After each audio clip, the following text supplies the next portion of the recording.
Selesai dibangun pada akhir April 2006, tol Cipularang seakan melarang untuk dilalui.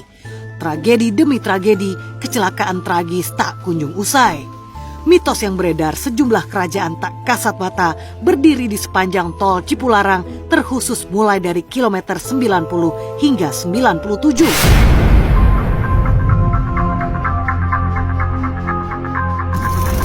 Kejadian-kejadian dari insiden yang ada di KM, kalau saya bilang dari KM 90 sampai 100, itu sebenarnya dipengaruhi oleh banyak hal.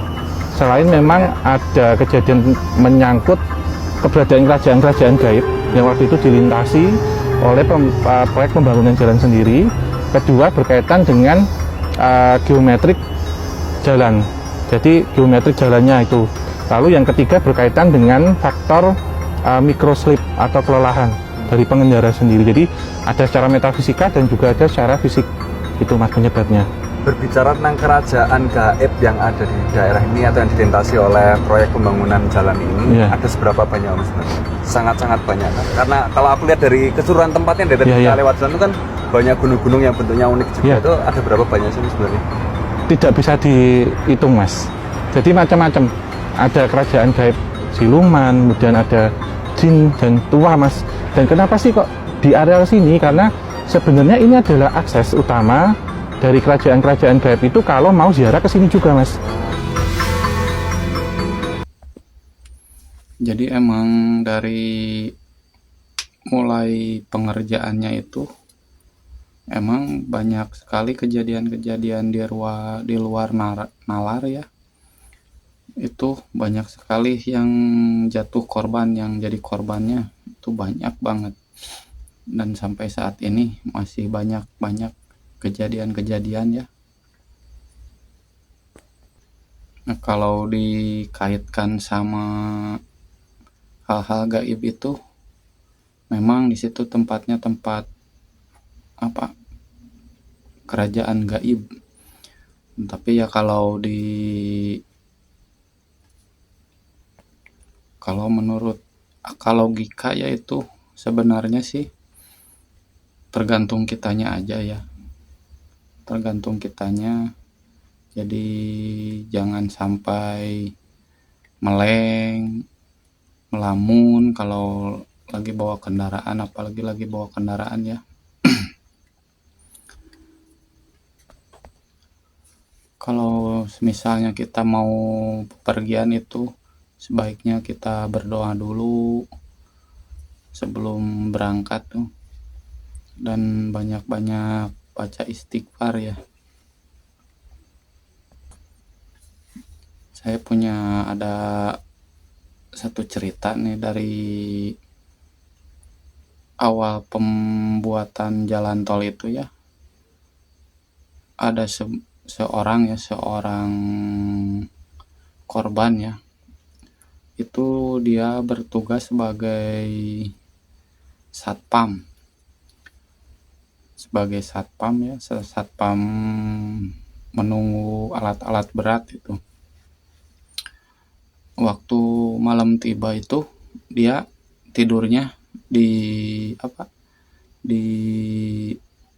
beralaskan tikar ya, di jalan gitu yang mau dibangun itu. Nah, waktu dia tertidur pulas tuh, tiba-tiba salah satu alat beratnya itu dia jalan sendiri dan sampai menggiles dia ya. Itu kejadiannya waktu mau pembikinan jalan tol itu ya. Itu udah beberapa tahun yang lalu ya. Dan masih banyak lagi cerita-cerita horor di sana. Dan menurut ahli spiritual ya, jadi si penghuni di sana itu dia meminta jadi kalau orang Sunda bilang si penghuni di sana itu mintanya satu ranggei ya, satu ranggei buah kawung kalau bahasa Sundanya. Dan itu kan kalau bahasa Indonesianya itu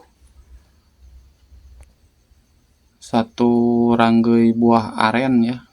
Kan tahu sendiri kan kalau buah aren itu banyak banget ya. Satu ranggeinya itu bukan 10-20 nyampe ratusan itu. Dan menurut ahli spiritual itu jadi ada perjanjian yang belum dipenuhi itu oleh oleh pelaksana pembuatan jalan tolnya itu.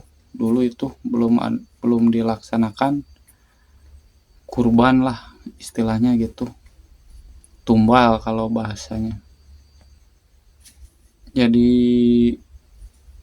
dia mintanya itu 1 ekor ya, kepala kerbau dulu itu kalau menurut ahli spiritual di sana ya. Cuman itu pelaksananya dia nggak mau ngeluarin biaya, atau dia nggak percaya mistis ya, tapi emang begitu buktinya ya. Dan sampai sekarang tuh kejadiannya itu masih berlanjut sampai sekarang. Bahkan korban-korbannya itu bukan kritis lagi ya, itu sampai meninggal dunia. Dan terakhir terjadi kecelakaan itu kemarin waktu tabrakan beruntun yang mobilnya itu blong rem ya. Banyak sekali itu korbannya.